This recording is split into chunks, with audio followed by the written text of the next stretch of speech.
Porsche has been my most favorite car brand since I was a kid. There was a 993 turbo poster on my bedroom wall. To me, Porsche wasn't just a car company. It was the definition of purity.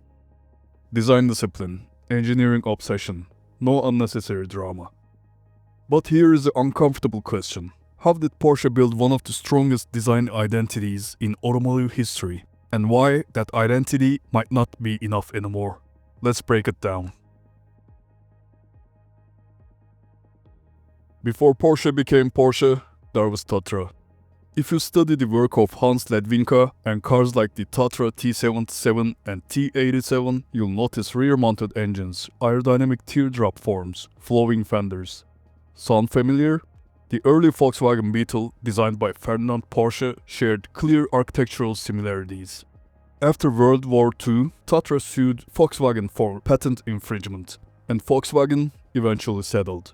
So yes, the foundation wasn't entirely original. But here's the important part. Porsche didn't just copy. They refined, they industrialized, they simplified, and most importantly, they protected the idea visually for decades. That discipline became their superpower. Look at the 911. Since 1963, rear engine, flyline roof, strong rear shoulders, circular headlamps, no other brand has maintained visual consistency like this. Ferrari reinvented itself multiple times. Lamborghini changed design languages completely. BMW evolves aggressively. But Porsche, evolution, not revolution. And that created trust. Trust created pricing power. And pricing power made Porsche, for years, the most profitable car manufacturer per vehicle in the world. Design consistency became economic strength. But Porsche was not always safe. In the early 1990s, they were close to bankruptcy. Then came the Boxster, shared components, smarter production, lower entry price. Then came the Cayenne. Purists were outraged. How can Porsche build an SUV? But financially, it saved the company. Without Cayenne, Porsche probably wouldn't exist today. This is important. Emotionally, Porsche is a sports car brand. Strategically, Porsche is a survivor. Then came the corporate chess match.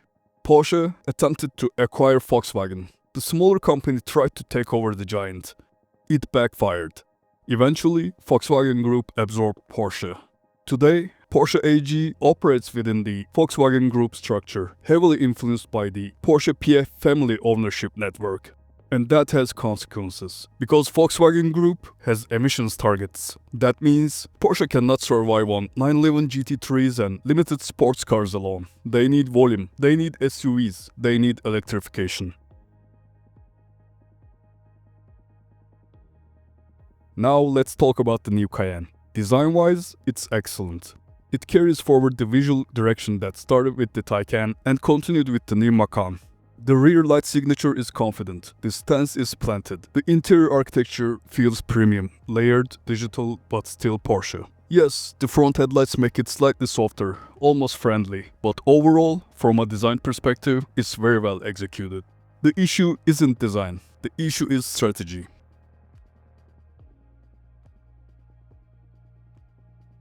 The aggressive push toward full electric platforms might have come too early in premium segments. If the new Cayenne had both ICE and EV options from the start, sales flexibility would be stronger. Instead, Porsche is in an unusual position. They are continuing to sell the previous generation combustion Cayenne, while transitioning aggressively toward electrification. That's rare in automotive history. It suggests the market transition didn't unfold exactly as planned. Maybe when these decisions were made, full electrification felt inevitable and immediate. But markets shift fast.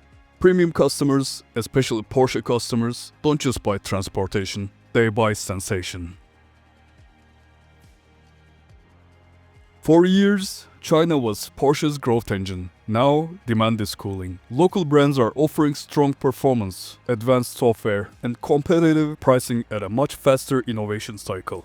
When you charge a premium, your advantage must feel undeniable. And right now, the premium EV space is becoming crowded and competitive.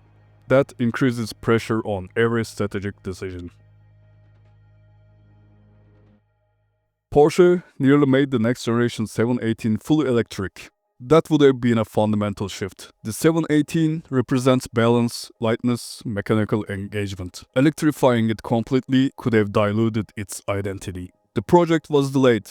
In my opinion, that delay may have been necessary. Because once you electrify your most emotional sports car, you're not just changing propulsion, you are redefining your brand's core experience.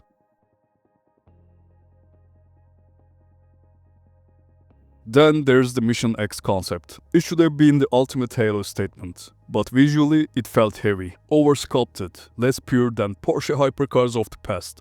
It didn't carry timeless tension of the Carrera GT. It didn't have the clean aggression of the 918 Spider. And if demand projections were lower than expected, that's not just a product issue, that's a signal. Halo cars measure brand temperature, and when the halo struggles to ignite desire, it's worth paying attention. Here is the core issue. A strong design DNA protects you, but it cannot replace strategic timing. If SUVs become electric commodities, if sports cars lose mechanical emotion, if halo cars don't inspire, then Porsche risks becoming just another premium performance brand, not the benchmark. And Porsche was always the benchmark. I say all of this as someone who grew up with 993 Turbo on his wall. I love this brand, that's why I'm critical. Porsche built one of the strongest design identities in automotive history, but identity alone doesn't guarantee survival. Leadership must read the market correctly, product planning must align with customer psychology, and evolution must stay connected to emotion. Because once a brand stretches its DNA too far, you can't simply redesign your way back. So what do you think? Is Porsche evolving or drifting? Let's discuss, and I'll see you in the next one.